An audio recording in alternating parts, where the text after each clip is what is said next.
Влизаме в пещерата Дяволското гърло. Пещерата Дяволското гърло се намира в Западните Родопи на 17 км от град Девин. Тя е след онези пещери, които не предлагат ослепително изящни скални образования, тъй като пещерата е много млада. Входът на пещерата прилича на глава на дявол, а през гърлото й се втурва огромен водопад, който от древни времена е пленявал въображението и е раждал множество легенди. Това е изкуствено прокопан тунел. Една от най-популярните легенди за тази пещера е, че самият Орфей се е изпуснал в Дяволското гърло до подземното царство на Хадес, за да търси изгубената си любов Евредика. Орфей свири толкова добре на своята лира, че чак разтопява сърцето на самият Хадес. И така той казва на Орфей, че може да вземе Евредика със себе си, но при едно условие.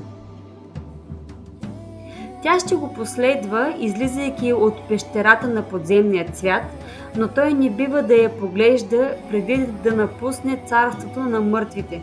В противен случай и ще я изгуби завинаги. Мислейки, че това е проста задача за търпелив човек като него, Орфей е възхитен и веднага приема облога. Докато излизали от пещерата, поради силният шум от бучащата вода, Орфей спира да чува стъпките на своята Евредика. Евредика всъщност е зад него, но като сянка. Тя трябва да се върне към светлината, за да стане отново пълноценна жена. Само на няколко крачки от изхода на пещерата Орфей губи вяра и се обръща, за да види жена си Евредика. В резултат на това, нейната сянка е хвърлена обратно в царството на мъртвите завинаги. И така Орфей губи облога с Хадес. Орфей се опитва да се върне в подземният свят, но човек не може да влезе два пъти в царството на Хадес и приживе. И за съжаление, така Орфей губи своята любима Евредика завинаги. Според различни версии на мита, Орфей започва да пее траурна песен на лирата си, надявайки се, че по този начин животът му ще приключи, за да може завинаги да се събере със своята мечтана Евредика.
Водата на река Треград пада от 42 метра височина в гърлото на пещерата, което я прави най-високият подземен водопад на Балканския полуостров. Заради приглушеният грохот на водопада, пещерата още е известна като залата на гръмотевиците или още бучащата зала. На около 400 метра от входа водата изчезва в фуния. Тази фуния е дълбока повече от 150 метра. Когато водата излиза от фунията, отива в друга пещера с дължина около 60 метра. Подземната река излиза от пещерата и изтича между планинските върхове през друга пещера. Удивителен факт е, че са правени опити да се проследят парчета дърво и други материали в пещерата, но всички те изчезват безследно в подземната река. Експерименти, проведени с багрила, показват, че на водата са нужни повече от час и половина, за да измине разстоянието от единия отвор до следващия. До ден днешен си остава загадка какво се случва с водата, когато навлезе в така наречената фуния.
чешуйчки. Ще ви покажа. Това са Орфей и Евридика.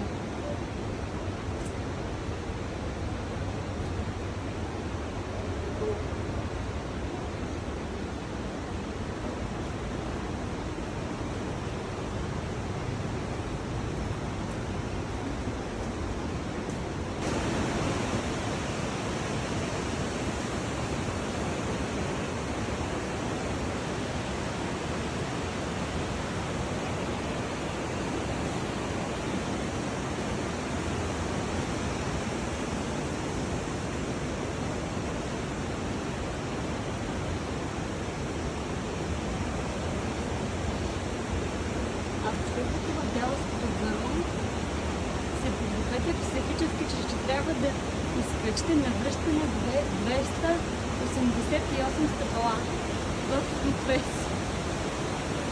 Сега ще се искам да покажа. Значи така добре, там горе трябва да се качим.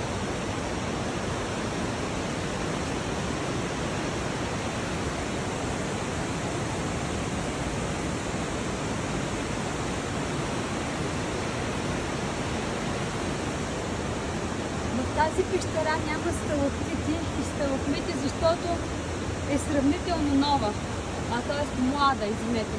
Сравнително млада. И поради тази причина все още не са се образували.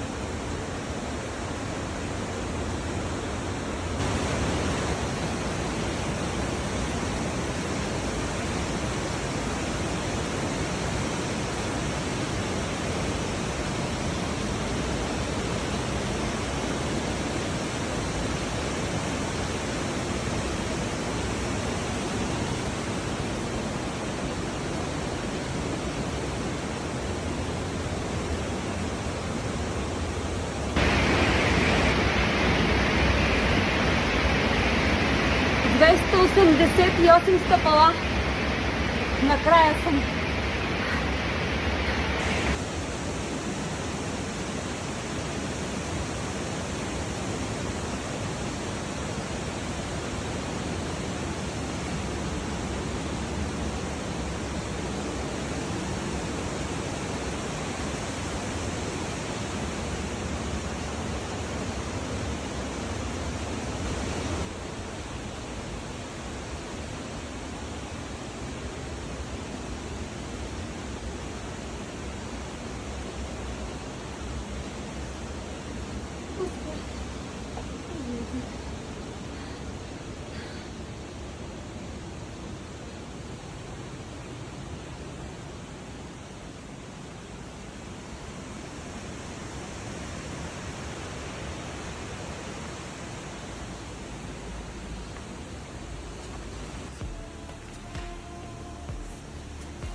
И така, закупихме си марсалски чай и бял равнец. Това са билки, които до вечера ще се сваря един хубав чай, за да се възстановя. Така, горещо препоръчвам, който дойде да си купи задължително билки, с които да си попари чай. Изключително полезни, защото са от доста чисто място набрани. Продължаваме сега, да излезем.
Започваме да излизаме.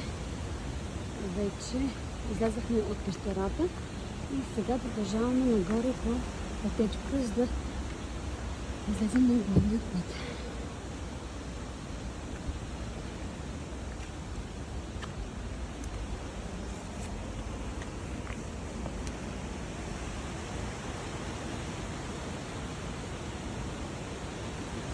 Красота, красота, красота.